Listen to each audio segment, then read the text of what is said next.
Here's Chris Jones, Mississippi State. Strengths: agile lower body to sidestep blocks and operate in small spaces. He's got good technique. Weaknesses: high-hipped. High hips. The high hips, always a problem. Good for childbearing, not so much for defensive tackle. Draft talk is so dumb. It's not. This is why we do this, to show you how stupid it is to talk about the draft. His weaknesses is that his hips are high. High-hipped. High-hipped. I had that problem as a kid. His belt rides a little low. You can see his ass crack.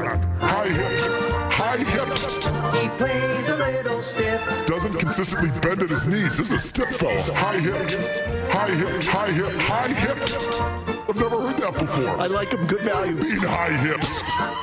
High-hipped. And doesn't consistently bend at the knees. Who is this? Herman Munster plays flat-footed, narrow-based, inconsistent pad level off the snap, rushing upright and struggling to get underneath blockers. Sounds like my grandfather. He plays flat-footed. Who is this? Flat-footed. Check it and see. Flat-footed. Flat-footed. You folks have to listen to Jones and Keefe at night. They know, they've heard of this critter, and they know he's high-hipped, and they know what his three-cone drill is and where he projects on the board. They know it. They will tell you. They will spend 10 minutes on it, where this guy is going to go in the second round, and how the high hips are going to factor in. High-hipped. High-hipped. So anyway, put it on the board.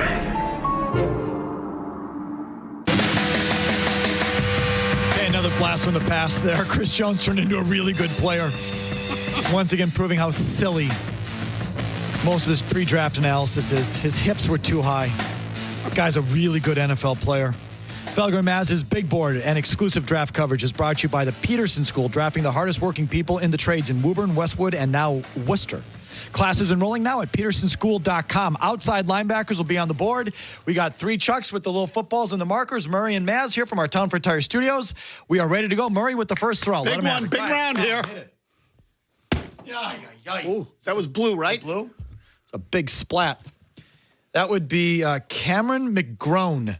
Oh. Not to be confused with McBone. Cameron McGrone from Michigan. Put him on the board. We'll do the 3 pages here of my Lindy's guide because they have the most ridiculous write-ups. Mazz's turn, Mazz. The McBone will make you McGrone. Okay, go ahead. All right, I'm going green again. Yeah, throw it! Nice. Get the picture. Yeah, I see it. Good one. Okay. This is an Ohio State kid. Let's see. I think this is Hamilcar Rashid. Hamilcar Rashid Jr. All right, okay. Hamilcar Rashid Jr. Do I have that right? Oh, no. Or is it Pete Werner? Who is this? I like the first guy better. There's 2 Ohio State guys. They don't identify the pitcher. I'll throw again if you want. No. That's so annoying. I said we take them both. Which Ohio State guy is it? What number is he? Number 5. Okay, I'll find out. Find out. Or is it Baron Browning? It's Baron Browning. They have 3 Ohio State guys on this page. Love it.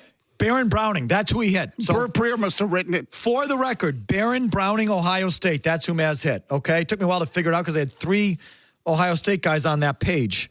Okay, Murray, here's the final throw. Put those 2 on the board. Murray, you've been doing good with the throws recently. Go ahead. Don't hit better, me. Murray. Better, not good. Ooh, good one. Top left, right at the clip. Yep, I see it. That would be Chris Rumph II.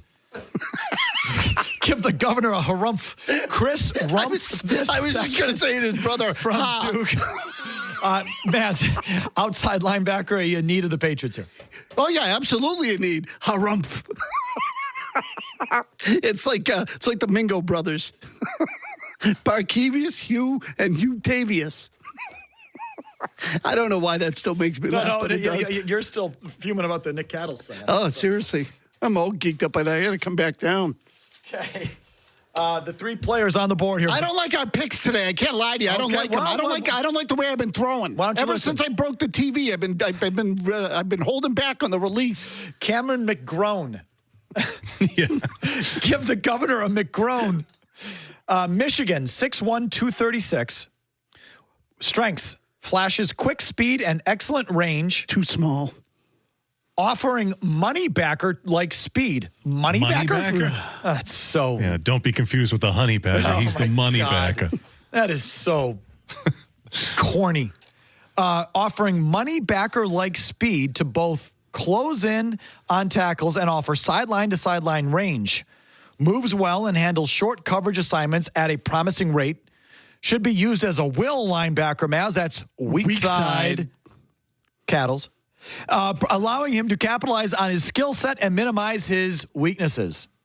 His weaknesses are... Here we go.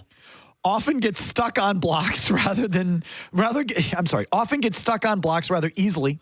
I mean, again, we're getting all the little guys. Leaving him a non-factor in the run game. Yeah, no good. Out. He's out. Yep. And again, he's Michigan, right? Yep. Yeah, this is what got Winovic's ass on the bench at time last year. And isn't Uche a Michigan guy? Yes, they already have a couple of these guys. Yeah, they're going to stay away from that. Quick in coverage, but doesn't offer much length, nor extraordinary arms. His arms are not extraordinary to swat away passes. Will likely have issues about his overall frame, too, which is athletic enough to handle RBs, but maybe not TEs. Small. He's whittle. Cameron McGrone. Again, we're hitting on all these little linebackers. Bill's not going to take these little squirts. It's true. How about Baron Browning, Ohio State? 6'3", 240. Better size. This kid's got a little potential. 6'3", 240. Strengths. Explosive athlete who can overwhelm opponents and has incredible range and lateral mobility to roam from sideline to sideline. Like that. Swiss Army knife. Oh, there you go. With nice pursuit and blitzing skills, but also the athleticism to cover and match up with offensive weapons. Feels to me like you're describing Jamie Collins. Keep going. Diagnosis plays between the tackles and on the outside showed strong growth in his graduation year. Okay, there you go. That's the guy. Weaknesses. Can look elite, but just as often leaves you disappointed. He has been hyped on potential each year, and the growth may never be what his gifts suggest. Bad coaching. Often fooled by misdirection, and things only get more complicated at the next level. Yeah, well, Bill will coach that out of him. Those are coaching things. He sounds promising to me. He does. I agree. What's his name? Baron Browning? Baron Browning. Even a good name. I like it. A cool name. Yeah, I like it. He's our guy. I like him. Okay, number 5 in your scorebook there at the Ohio State University. Now gets to the harumpher here at Duke.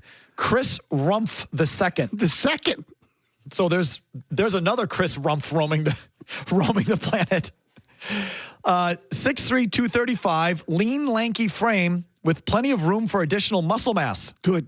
Possesses legitimate NFL burst off the snap. Get him on some good steroids. Demonstrating the explosive initial quickness to blow past offensive tackles to create instant pressure off the edge. Complementing his upfield speed is the core flexibility needed to efficiently turn the corner, with ability to duck under the reach of would-be blockers while accelerating. Weaknesses. Will be viewed by some as a classic tweener. Mm-hmm. Officially listed at 235 and looks it on tape. More time in the weight room needed. So he's a tweener, which means he's a hybrid. Or the lab. Rumph is stronger than he looks, but simply lacks talent. Here, finally, we get to this goofy analysis. Listen to this one, Mazz. Rumph is stronger than he looks, but simply lacks the sand in his pants to hold up when blockers are able to latch on.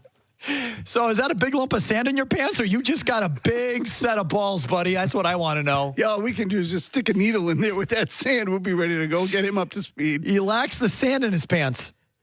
Okay.